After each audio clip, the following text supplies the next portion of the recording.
Morning Glory, America. I'm Hugh Hewitt on this Thursday, October 3, in the year of our Lord 2024. We are on the brink of something very, very big in the Middle East and for the world.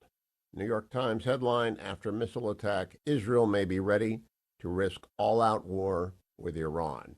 Indeed, I think it is. Meanwhile, in Lebanon, they've added another division of the IDF. The 36th Infantry Division has joined the 98th Paratroop Division in southern Lebanon.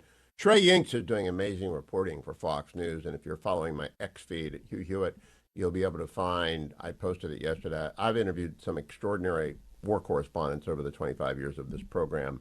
Dexter Filkins, John Fisher Burns, Tom Ricks, they've gone all over the world. Trey Yinks is the equal of them. He's in the tunnels of Hezbollah in southern Lebanon, continuing attacks on selected strikes in Beirut, and what Israel decides to do in response to the second ballistic missile attack on it by Iran over the last few days is up to Israel, of course. Joe Biden has screwed it up, but nobody's listening to Joe Biden, nor should they listen to Joe Biden. However, Danny Danon is the representative of Israel at the United Nations Security Council, and he spoke yesterday, cut number 36. Iran's mask has fallen completely.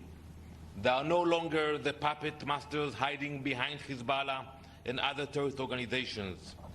They said that, and I quote, that they are taking revenge for Nasrallah elimination.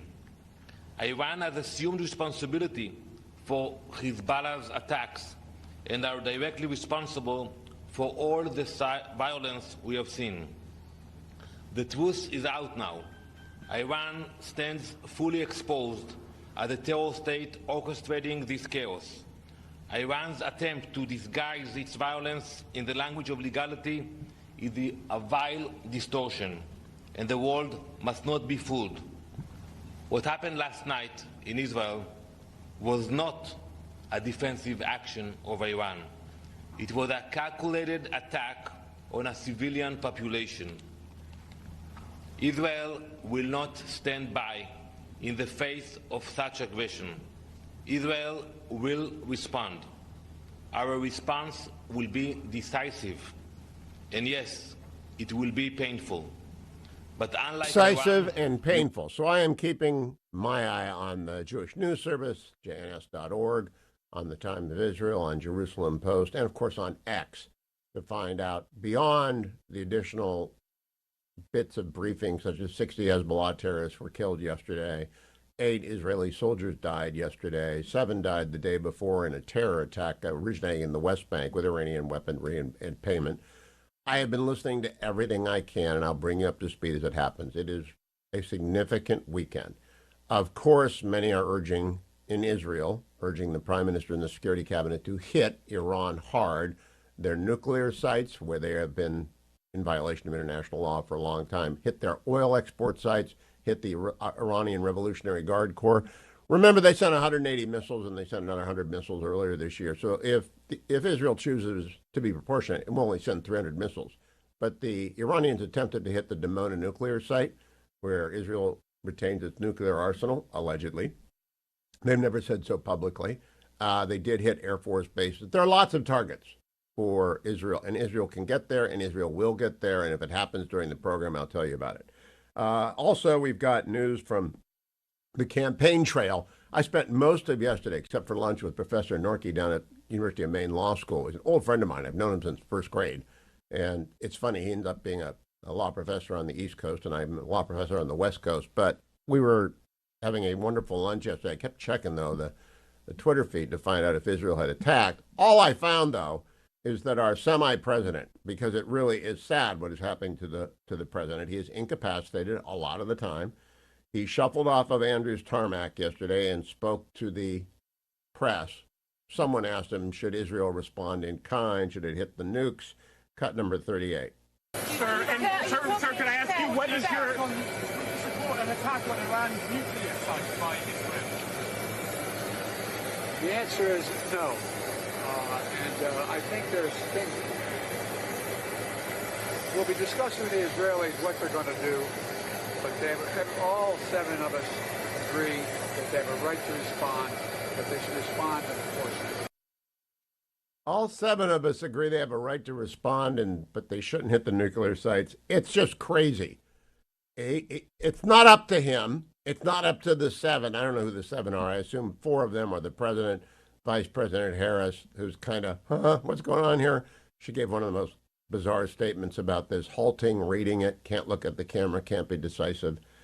Maybe Tim Walz has been consulted, I don't know. But Tony Blinken, Jake Sullivan, we're on the cusp of something enormous, and I'm following it. Into this, by the way, an almost funny, were it not so blatantly an attempt to interfere with the election, the fanatic old Javert of America, Jack Smith, filed some allegedly incendiary bits of evidence with Judge Chutkan in D.C. under seal, and she dramatically unsealed it yesterday. I think in a pretty naked attempt to take the spotlight off of Tim Walz, who melted under the heat.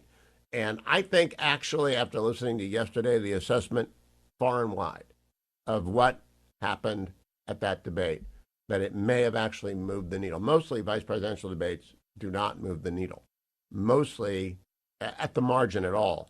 But I think the contrast between J.D. Vance, a new generation, strikingly poised, strikingly smart, and Tim Walz, buffoonish in Buffalo, I should say, was everywhere noted by everyone, except Politico, which said his bulging eyes were really a sign of passion, and that J.D. Vance's beard is transgressive against women's rights. Really, they did. Some nutter over at Politico, some left wing.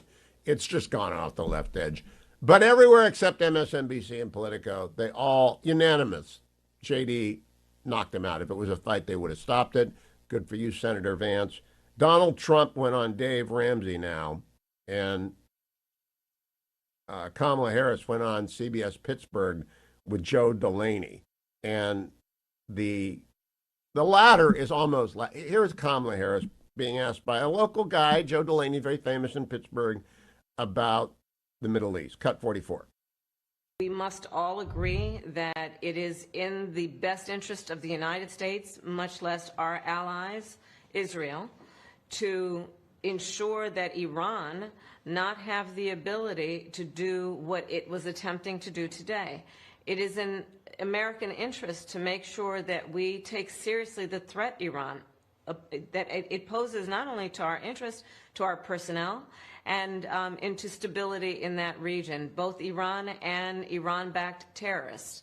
And we will be unwavering, I will be unwavering in my commitment to Israel's ability to defend itself and to take seriously the need to deal with Iran in terms of the threat that it poses to what does it, US it doesn't interests. mean anything. It's a word salad. She's caught out. She has no idea how to respond. It's a local guy. She was expecting to talk about how she liked the Steelers and all that kind of, and she ends up with a word salad about seriously, we got to take Iran seriously, but she will not say, hit them hard, hit them fast, hit them where it hurts. If they want to hit the nuclear program and they think they can, fine.